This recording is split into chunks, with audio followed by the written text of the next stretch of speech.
Am I the asshole for shutting the door in my sister's face after she gave her daughter the same name as my stillborn daughter?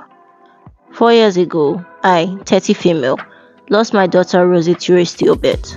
It was a huge shock because I went into labor thinking we were going to have a healthy little girl at the end, but she never even took a breath. My husband and I were reeling from the shock. Nobody was sure why it happened either.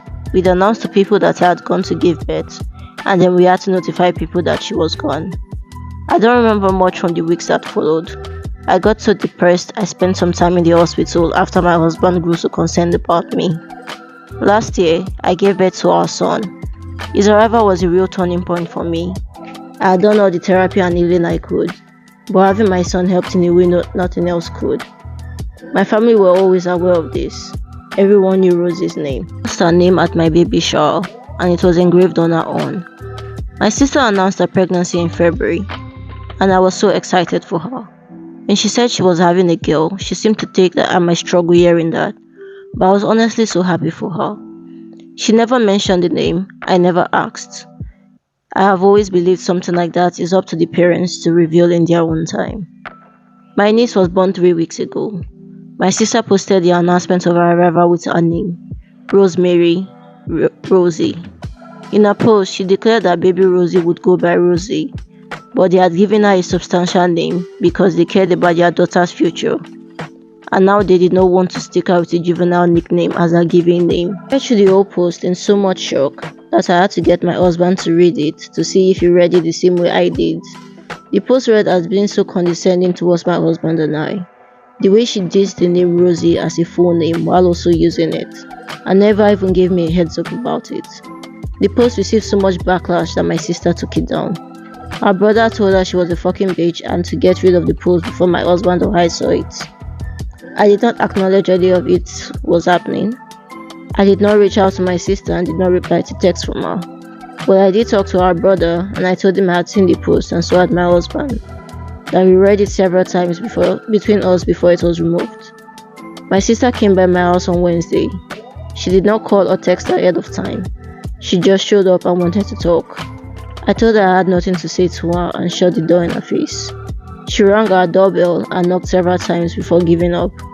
She sent me messages afterwards saying I needed to act like an adult and talk to her and that shutting the door in her face made me a passive-aggressive asshole. Am I the asshole? OP has offered the following explanation for why they think they might be the asshole. I shut the door in my sister's face after she gave her daughter the same name as my stillborn daughter and posted a passive-aggressive announcement on social media about it. I didn't give my sister a chance to speak to me, and I've not spoken to her since the birth of her daughter. Shutting the door in her face was something I would never do normally, and I'm not sure if it pushes me into an asshole category, but I feel like it might. I didn't even try to hear her out. Oh well, this is a lot. But yeah, my thoughts on this, I do not think the OP is the asshole at all. I mean, even if it's just like a case of honoring lost niece, she could have asked the OP first, like if it was okay to use that name. Then when you take into consideration posts on social media dissing the name, saying Rosie is a juvenile name, knowing fully well that that was the full name of her niece that died. Like it just seems like she felt happy about the death of her niece, which is like real terrible anyway. But yeah, the OP is not the asshole. Her sister is definitely a bitch. Their brother was right about that much. And well, yeah, family drama can be really crazy sometimes. But let's go through a couple of comments. The first comment here says, not the asshole.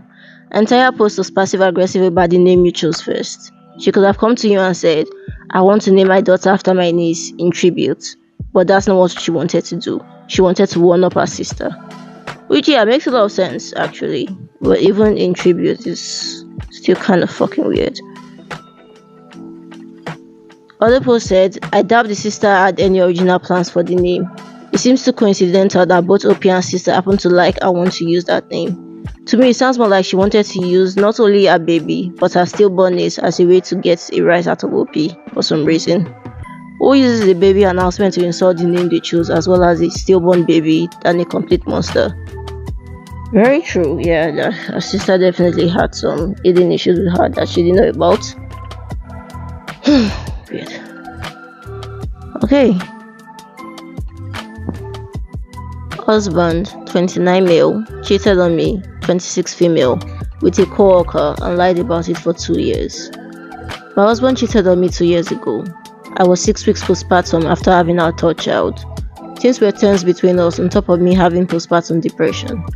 I noticed him becoming distant and spending more time at work, taking tons of overtime almost every day of the week. I got suspicious when I noticed his paychecks never showed the overtime. One night, I decided to check his phone and noticed that he was looking up one of his female co-workers multiple times on every social media website. We'll call her Alexis. I confronted him about it. He called me crazy and just went to work. While he was at work, after venting to my closest friend about it, she messaged Alexis to ask her about him. Alexis did not respond and instead immediately blocked me and my husband both on every social media platform. Later that night, when my husband got home, I told him about it and he told me that he couldn't be with somebody that was so suspicious and crazy. He told me he needed time to think.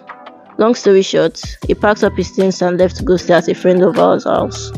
He left me alone at home with 2 children and a newborn. He stayed gone for 4 days. I rarely heard from him. When he finally came back home, I noticed that he had ickies on his neck. I had to run to the bathroom to throw up immediately. He confessed to me that on the night that he left, he went to a party to drink away his feelings and hooked up with a stranger there. He said this was just a one-time mistake. Stupid me, I know. We decided to try to fix things. This was 2 years ago. Since my mind still didn't add up, I was still suspicious about his old co-worker Alexis. For some reason, my gut was nagging me and assuring me that he was lying about the whole situation. I couldn't shut it off. Now to present day, he worships the ground I walk on and treats me like a queen. He has done a complete turnaround as a husband. Even so, I still couldn't shake this gut feeling that he lied to me. I still asked him from time to time to reassure me that nothing went on between him and his old co-worker. He swore up and down, even on our children's lives, that he wasn't lying. I didn't believe him, but let it go since it had been 2 years ago. One day, I noticed that Alexis had randomly unblocked both of us on social media. He threw up red flags for me. I gathered the courage and messaged her. I begged her to be honest with me and to tell me if anything happened between them 2 years ago. She immediately told me everything with no hesitation. They had a 3-month-long affair. He would be with her after work on the days that he said he had overtime. They were intimate in his and her car at work during breaks, took her on dates, and he even told her that he loved her. She said that he told her that he was planning on leaving me. Lied to me for hurting me and told me that she was a fool for believing the lies that he told her.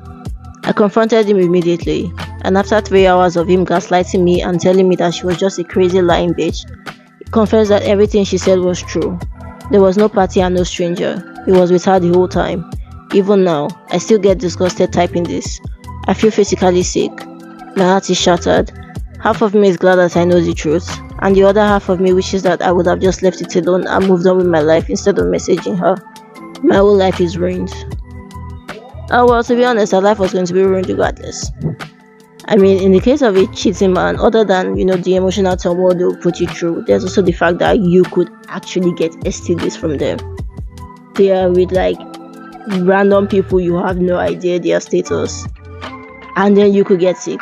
So the best thing to do in a case where your partner is cheating is to just leave. I mean, I would say maybe get someone to beat them up or something, but yeah, the best thing to do is actually just leave. There's just way too many negatives attached to it. But in the case of this guy, he really is a heinous bastard, because not only was he cheating then, after there's someone that's suffering from postpartum depression and is in a situation where she really, really needed him.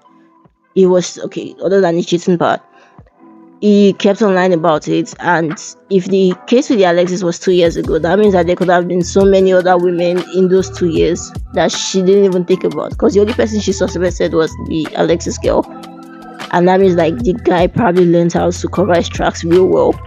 So yeah, this guy is just a piece of shit. I mean, he swore on his children's lives, bro. Your kids, he clearly does not give a shit about those children, at all. How would you swear on your children? Anyway, So yeah, best thing she could do is just get a divorce, because there's nothing that's going to possibly keep that marriage together. If she does decide to stay with him, he's just going to treat her like that, because she would just show him that that's how she wants to be treated. If he's already doing this and she forgives again, it's going to be terrible. She and her kids are going to hate living there, because clearly this guy gives zero shits about her and even less than zero shits about his children. So she had better just like get the fuck away from there as fast as she can. And well, I think I have chance for just one comment. You swore on your children's lives. You swore on your children's lives. Which really that alone is enough. If you like this content and you'd want to see more like this, hit the like button so the algorithm brings you back later. Hit the subscribe button and hit the notification bell. See you next time.